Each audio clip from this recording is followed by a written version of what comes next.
Right now, I want us to talk about the stages of entrepreneurship.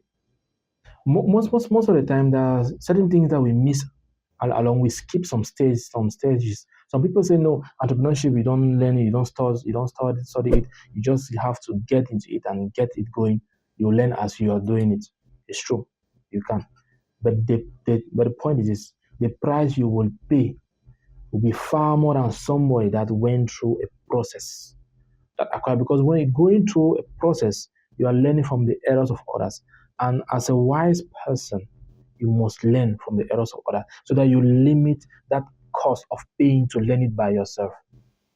Now, what are the key stages of an entrepreneurship? The first stage is a professional. Now, a professional is he or she that has gone to school, acquired skill, training, undergo training programs, is ready for the market. Like have what it takes to deliver tax and get paid for the tax being accomplished. That is a professional. When you graduate as a professional, you go to a company, you render your services, and in turn they pay you for that. Now, after being a professional for a particular number of years, let's say like 5, 10, I don't know, it depends on you and your line of activity. You now decide you have understood the system. You know the in and out. You have spot out those sectors that you can easily render services in a freelance mode, in a contractual mode. So you step out, you become a freelancer or a contractor, which is the stage 2 of the journey into entrepreneurship. Now, at that level as a contractor or a freelancer, you now take deals from many companies left and right. You take a deal, you render it, you get paid, you move on to the next one. Now, the problem now at that level becomes this.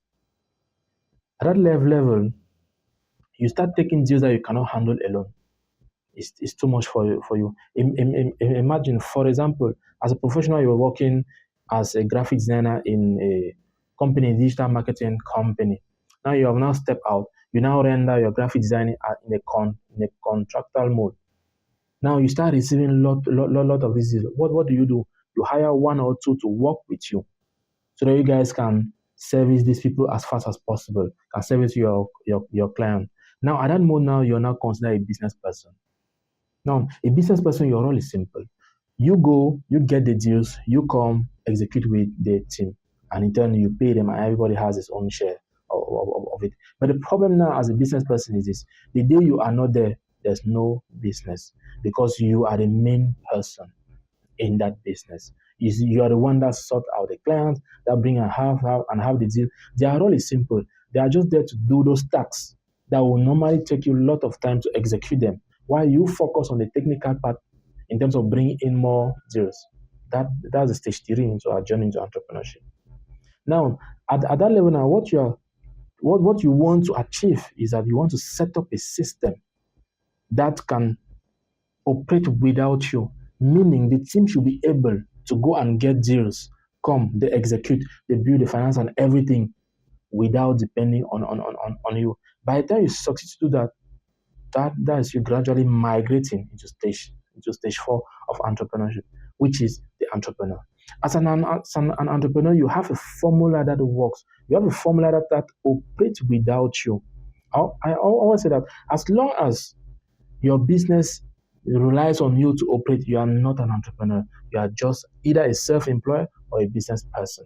As an entrepreneur, your business must operate without you, at least for 90 days. That is you being an entrepreneur. You have a formula. Now, as an entrepreneur, you have formulas.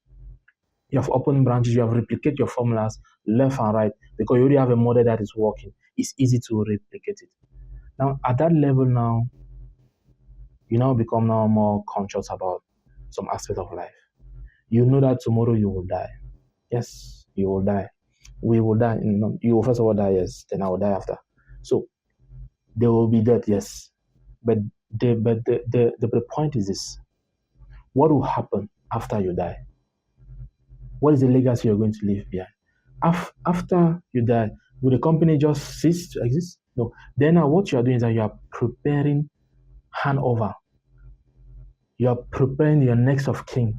You are preparing the legacy you're going to leave. You are setting up, like, for example, you're setting up board of directors that will operate. Board of directors that the CEO of the company will be responsible, will be responding to them, not to you directly. A board of directors that will make sure that the company never falls. That even your child comes and become the next CEO, he or she cannot just decide and sell, because there's a board of directors that the CEO must be accountable to. There you are preparing your legacy. That is the stage 5. At that level now, you can boldly call yourself a founder.